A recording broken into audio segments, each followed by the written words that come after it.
Thank you. Now, you say that you've now got to become a serious party. You're getting into the big time. So can we start? There'll be no repeat in the 2015 election of what you did in the 2010 election when you dismissed your manifesto as drivel and didn't bother to read it. Well, we had somebody in charge of it then who didn't do a very professional job and managed to produce something that was allowed to go on our website that was 486 pages long, and no one read it. So, but look, UKIP's changed. It's changed enormously. We're working on policy. We were unveiling bits of policy at our conference in Doncaster, and we will get it right this time. OK, well, let's look at this, because you will expect more scrutiny now. I mean, at the Doncaster conference you just mentioned, your economic spokesman, Patrick O'Flynn, he put the case for a higher rate of VAT on luxury goods. 48 hours later, you disowned it. That's not a serious way to decide policy, is it? No. Well, that's actually wrong. What Patrick O'Flynn did do was to say that in our manifesto we'd be clear and we'd say there should be no tax on the minimum wage, that we should increase the thresholds, because the idea that policemen and staff nurses are paying 40% tax is ridiculous, and that threshold should be lifted up to £55,000. And right at the end, what he said was we should establish a commission to investigate, firstly, turnover taxes, and I'm thinking about big online companies and coffee houses, and secondly, to examine whether there was a case for having a luxury rate of VAT on goods. And I said there's no need for us to investigate that because we do not want more tax complexity. So there's a very big difference between what was a policy statement and what was something to look at in the future. But imagine what your reaction would have been if George Osborne had floated a policy on the first day of the Tory conference and David Cameron had disowned it 2 days later. Oh, well, actually, what happens is every year George Osborne has a budget and we get about 4 U-turns in the space of the first week. No, let's be clear, it wasn't a policy that was floated. Patrick O'Flynn laid out some very clear ideas, very good, simple ideas on tax. In fact, they were so good that it appeared that in his own way, the Prime Minister tried to ape some of them. Well, let's look at some of these. Let's take your policy on green taxes. Your website says that UKIP would scrap all green taxes. But when I spoke to your deputy, Paul Nuttall, on the Daily Politics, he couldn't tell me what was meant by green taxes. So could you tell us which ones you'll scrap? Yes, we're talking about the surcharges that we're all paying, the renewable obligation certificate, if you want to get very detailed about it. And that's what we're all paying. And we're doing it through our household bills. And we currently have, with our energy policy, a sort of modern-day version of the Corn Laws, really, where everybody is paying currently a 10% surcharge, but it'll be 20% by 2020. And what does that money go to? It goes to subsidise things like wind energy to make rich landowners even richer. But that's only one green tax. What about all the others? Well, what about all the others? Get our energy spokesman on and do a detailed, in-depth piece on it. Well, what I'm certain we've had your deputy. Is that the Climate Change Act. We've had your deputy. We've now got you, and you can't tell us what the green taxes will be. You've simply given me one. There's a whole list of them. The large. Okay. All right. Okay. Well, I've done the ROCs. Let's now do the Large Combustion Plant Directive. There's a very good example. There's a by-election about to be fought in Rochester and Strood. And on the Hoo Peninsula, there was, until last year, a very big coal-fired power station employing hundreds of local people, and that was closed down last year because of a Brussels directive. And we want to get rid of that. Sure. And the truth of it is, when you ask about energy policy, if you talk to any of the other parties, effectively, we gave up some years ago having our own energy policy. We're now doing what Brussels tells us to do, and we're facing a looming disaster where by the end of next year we'll be down to just 2% excess capacity within our system. It's yet another classic case of the Westminster class getting a really important policy plain wrong. Okay. Now, you told Telegraph TV in April that the NHS should be run by businessmen. Is that UKIP policy? I think there's a very strong argument that says, how can it be that since 1997, when a commitment was made to put more money into the National Health Service at a time when we were spending far less on health than our neighbours in Europe, how can it be that since that time there has been a 48% growth in middle management within the National Health Service? How can it be that within the National Health Service, 51% of people that work for it do not have any clinical qualifications So should it be run by a businessman? And what I want to see, what we want to see, Well, what I want to see is the taxpayer getting value for money and the end user getting improved rates with heart, strokes and cancer care, because at the moment we're falling behind our neighbours. So should it be run by a businessman? If it takes a businessman, yes, it should be. I really think it should be, because what the Labour Party did was actually to contract much of the National Health Service out to private capital. The PFI initiatives on hospitals being a very good example. The outsourcing, of cleaning contracts and things like that. What we've done with the NHS, by proxy, we've privatised large parts of it to make, again, quite a lot of rich people richer, and I think we should have a National Health Service that runs itself, that doesn't outsource these services. And if a hard-nosed businessman can come into each hospital and make sure the thing runs more efficiently and we get more money spent on the end delivery, that surely would be a good thing. All right. Now, you also told the Telegraph that NHS spending should not be ring-fenced. Is that UKIP policy? Well, I mean, we are going into a general election and we'll put out a manifesto. We have not published that manifesto yet. But you said it would be ridiculous. All I would say is this. You said it would be ridiculous to protect the NHS from spending cuts. Is that your policy? Well, again, you see, what are you cutting? Are you cutting middle management or are you cutting frontline services? And that's really the point, isn't it? All right. Who would you rather have as Prime Minister? David Cameron or Ed Miliband?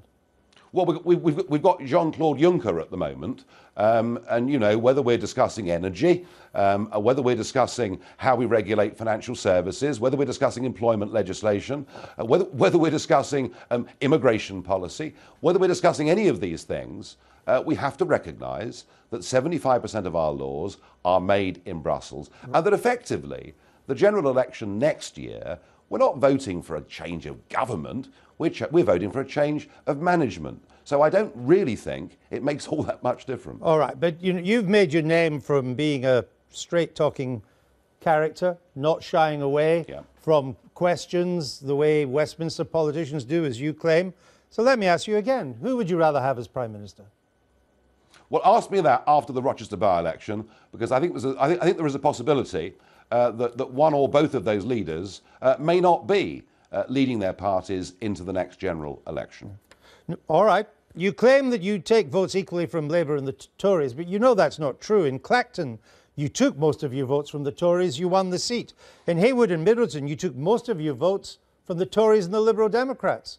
Well, that's not true, actually. And what we did in Haywood and Middleton, as we've done in the last 6 by-elections in the north of England, is we've torn huge chunks out of the old Labour vote. But what's confused everybody is they've managed to supplement much of that with Liberal Democrats switching over to them. So the raw figures don't actually tell the full story. The truth of Haywood and Middleton is this. People there that voted Conservative, they voted Conservative and they got Labour. And now, in the Midlands and the North, in all of those big cities, the only party that can challenge the sitting Labour MPs is UKIP. And in all of those parts of this country, if you vote Conservative, you will get Labour. You're going to continue to be funded by people who are even more Tory than the Tories, such as Paul Sykes, Aaron Banks, multi-millionaire former Tory donors. They're pretty Tory, aren't they? Well, we don't get funded with the trade unions. We're not selling peerages. We have to fund the party. And there are individuals, normally, they tend to be... We seem to have had some technical difficulties there with our link. I think we've re-established contact with Nigel Farrage. We're talking about your donors, and you said that you weren't selling peerages and so on, but giving money to UKIP does buy power and influence, doesn't it? Paul Sykes, he's now your campaign chairman, given over £4 million. Alan Brown, also given a ton of money. He's on the party's National Executive Committee. Well, do you know, Alan Brown is a UKIP activist. I was, in fact, at dinner with him last night at a big branch event in Thanet. And Alan gives money. Yes, he does. But Alan is an activist within UKIP. Paul Sykes, up until now, has helped us, particularly with advertising for big campaigns, but has never until this point actually wanted to play an active role within the party. And I've been pushing and urging him for some time to do that. He's got a considerable brain. He understands politics. He spent many decades himself as an activist in the Conservative Party. And the fact that he's come on board to oversee our target seat strategy for next year, I think is a very good thing. Douglas Carswell, your new MP, he says, I have no difficulty with Britain as Britain today. But you do, don't you? You think immigration has left parts of the country unrecognisable, and you even feel awkward in train carriages full of foreigners. Well, I mean, we've all got a different take on things. What I know is living here quietly as I do, our lives are pretty much the same as they were 10 years ago. What I also know, as I travel around Britain campaigning, is that for many, many people, their lives have been fundamentally changed. And, when I say things like I was on a train carriage and I couldn't hear any English voices, the response, the reaction from the commentariat in Westminster is almost to say, like, he's lying, it's not true. Well, get out there and see the changes in the country, and the argument has to be that unless we adopt a sensible, positive immigration policy, unless we get some degree of integration and assimilation within our towns and cities, we are going to live in a very divided society. So and UKIP doesn't want that. So you aren't happy with Britain as Britain is today? I'm personally fine. I'm personally fine. I have no problems at all. And I'm sure that's how everybody who sits in the House of Commons feels. But it's not like that for millions and millions of people. And yes, you've made the point about the changing communities and language, but it goes far deeper than that. There are millions of people out there who are now earning either the minimum wage, the numbers of those have doubled since 1999, but also people working in a whole range of businesses, people in the construction industry, lorry drivers, you name it. Their take-home pay is now exactly the same as it was 10 years ago, or perhaps lower, and that is because of wage compression. We have opened ourselves up to the uncontrolled free flow of migrant labour, and that has made people worse off. If you end up with a bunch of MPs on the day after the next election, if there's another hung parliament and either Labour or Tory approach you for what is called in parliamentary terms a confidence and supply arrangement, not a coalition, but a confidence and supply arrangement, what would be your price? Oh, well, the price would be a full, free and fair referendum on our continued membership of the European Union, the opportunity to get our country back, and for that to happen quickly. You see, the whole problem with the current Cameron strategy is he's trying to kick this into the long grass. So if we believe what David Cameron says and support him, it'll be 3 years before we get that referendum. A referendum, incidentally, in which he will campaign, regardless, for us to remain a member. In those 3 years, given the current increase in immigration numbers to Britain, another 1 million people will have arrived. So I'm not prepared to wait for 3 years. I want us to have a referendum on this great question next year. And if UKIP can maintain its momentum and get enough seats in Westminster, we might just be able to achieve that. So when would the referendum be? When would you demand that they have a referendum? We're talking now about talks in the middle of May 2015. Your price would be a referendum when? Well, I don't see any reason why that referendum could not take place before the August break. Sometime in July next year strikes me as being a very good time to do this. All right. Finally, Mr. Farrage, any more defections coming down the pipeline?